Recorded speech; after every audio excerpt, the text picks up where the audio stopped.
बात इसी के करेंगे सेम सेक्स मैरिज की कि क्या हमारा समाज तैयार है और सुप्रीम कोर्ट का फैसला क्या है इसको लेकर। देखिए 182 दिनों बाद आफ्टर 182 डेज आज सुप्रीम कोर्ट की 5 जजों की संवैधानिक पीठ ने समलैंगिक विवाह पर फैसला सुना दिया। समलैंगिक मतलब पुरुषों की पुरुषों से शादी और महिलाओं की महिलाओं से शादी। समलैंगिक विवाह पर अपना फैसला सुना दिया।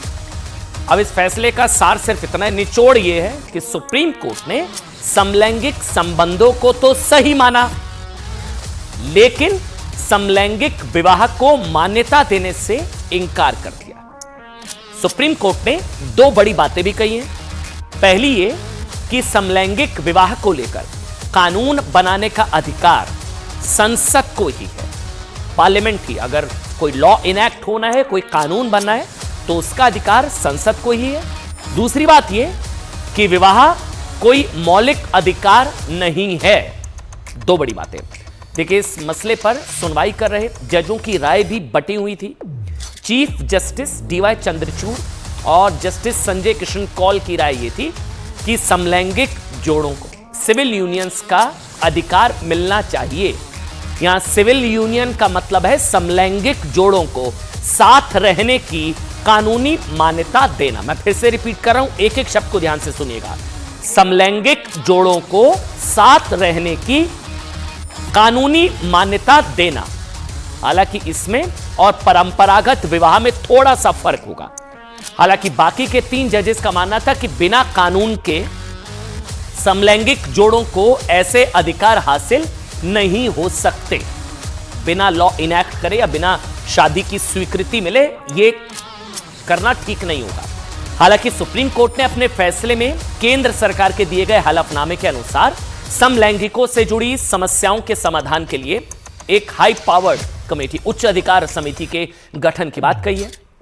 यह समिति इस बात पर फैसला ले सकती है कि समलैंगिक जोड़ों को परिवार के तौर पर राशन कार्ड बनाने, ज्वाइंट अकाउंट खोलने की और पेंशन और ग्रेच्युटी हासिल करने के अधिकार दिए जाएं या नहीं दिए जाएं। एक कमेटी का गठन कर दिया गया है और सारी मोडालिटीज पर वो कमेटी मंथन करेगी। लेकिन सुप्रीम कोर्ट का जो आज फैसला आया है उसके मोटे तौर पर यह भी मतलब है कि अब LGBTQ अम्ब्रेला के तहत आने वाले लोगों को रिश्ता कायम करने की इजाजत तो होगी और उन्हें संविधान से वो सुरक्षा भी हासिल होगी जो बाकी लोगों को होती है। मतलब रिश्ता सही है लेकिन शादी की इजाजत अभी नहीं। रिश्ता सही है, वो कानून बनाने का काम जो है वो संसद का है, लेकिन उनकी शादी को मान्यता नहीं मिलेगी। सुप्रीम कोर्ट ने आज अपने फैसले में इस समुदाय के लोगों के अधिकार सुनिश्चित करने के भी निर्देश दिए हैं, लेकिन सरकार इसके लिए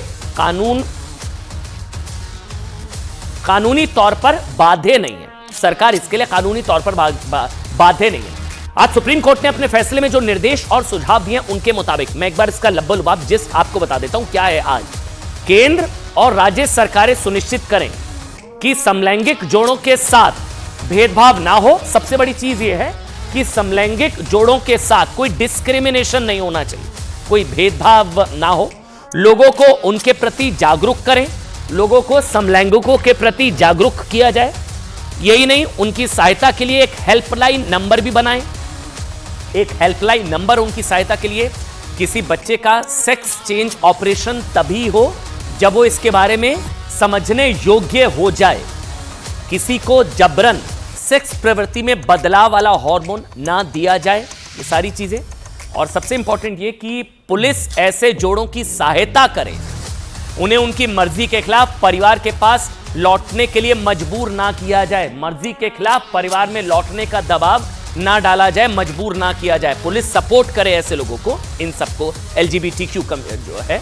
और ऐसे जोड़ों के खिलाफ FIR अगर होती है तो वो प्राइमा फेसी, अगर कुछ एविडेंस है और अगर कोई जांच हो, प्राथमिक जांच के बाद ही FIR दर्ज हो। एक बार सुन लीजिए आप। it's not against us. It's just not in our favor, right? So this is not something that's going to criminalize all LGBTQI plus people. We haven't taken a step forward, but we have fresh directives that are issued by the CJI. फायदा ये हुआ, जो कुछ element इस तरीके का माहौल ख़राब करना चाहते थे, आज उन पर फुल स्टॉप लग गया है। इस तरीके की जो कई बार जो हमारी कुछ फॉरेन पावर्स जो इंडिया को डेवलप होने से रोकना चाहते थे, हमारी जो सोसाइटी, हमारा जो सिस्टम को ब्रेक डाउन करना चाहते थे, आज उनको बहुत धक्का लगा है और हमारी ट्रेडिशंस कंटिन्यू रहेंगे। देखिए, सेम सेक्स मैरिज को लेकर भी समाज में दो धड़े हैं, एक तरीके का बंटवारा है। एक धड़ा इसको आज़ादी मानता है, एक धड़ा इसको बर्बादी मानता है। एक धड़ा कहता है कि समाज मैरिज 2.0 के लिए पूरी तरह से तैयार है, एक धड़ा कहता है कि ये शादी के संस्कार हैं, उनका नया संस्करण होगा, तो समाज इसके लिए तैयार नहीं है। लेकिन आप लोगों के लिए जानना ज़रूरी है, क्योंकि जो लोग ये खबर देख रहे हैं, आपकी जानकारी के लिए अभी तक क्या है कि दुनिया के करीब 34 देशों ने, 34 कंट्रीज ने सेम सेक्स मैरिज को लीगल, कानूनी मान्यता दे दी है। 2001 में नीदरलैंड्स ऐसा करने वाला पहला देश बना था, नीदरलैंड्स, और सबसे नया देश अंडोरा है, जिसने इसी साल सेम सेक्स मैरिज को कानूनी मान्यता दी है। भारत क्या इसके लिए तैयार है? बतौर समाज क्या हम इसके लिए तैयार है? इसकी अलग से बहस हो सकती है, लेकिन सुप्रीम कोर्ट में इसको लेकर मामला पहुंच चुका है। सुप्रीम कोर्ट की जो लब्बो लुबाब है वो ये कि रिश्ता सही, लेकिन इसको जो कानूनी जामा है वो पहनाया जाएगा कानून के जरिए। जो काम करेगी संसद, लॉ इनैक्ट करने का काम पार्लियामेंट करेगी। वैसे जो संगठन चाहते थे कि supreme court same sex marriage के पक्ष में फैसला सुनाए, उन्हें कोर्ट से इस फैसले से निराशा हुई है। उनका मानना है कि सुप्रीम कोर्ट ने जो भी निर्देश दिए कि शादी का अधिकार दे देना चाहिए था सेम सेक्स में, उनका मानना है कि जो भी निर्देश दिया उनका तब तक कोई फायदा नहीं है जब तक समलैंगिक शादियों को कानूनी मान्यता नहीं मिलती। पर जिन देशों में इसकी इजाजत है उनमें और भारत में फर्क है। ये इन लोगों का, देखिए, भारत में वैसे तो सबके लिए एक जैसे कानून है, समझिएगा, लेकिन जब बात विवाह, तलाक, गुजारा भत्ता, मेंटेनेंस, संपत्ति, उत्तराधिकार, संयुक्त परिवार और संपत्ति के बंटवारे जैसे मुद्दे अलग अलग धर्मों के पर्सनल लॉज के तहत आते हैं। आपकी जानकारी के लिए ओवैसी साहब ने विरोध कर दिया कि हमारे धर्म में नहीं चलेगा ये सब। अब अगर इसको कानूनी जामा पहना दिया जाता है तो क्या ये सब पर लागू होगा, सभी धर्मों पर होगा? हमारे यहाँ तो पर्सनल लॉज हैं सभी धर्मों के।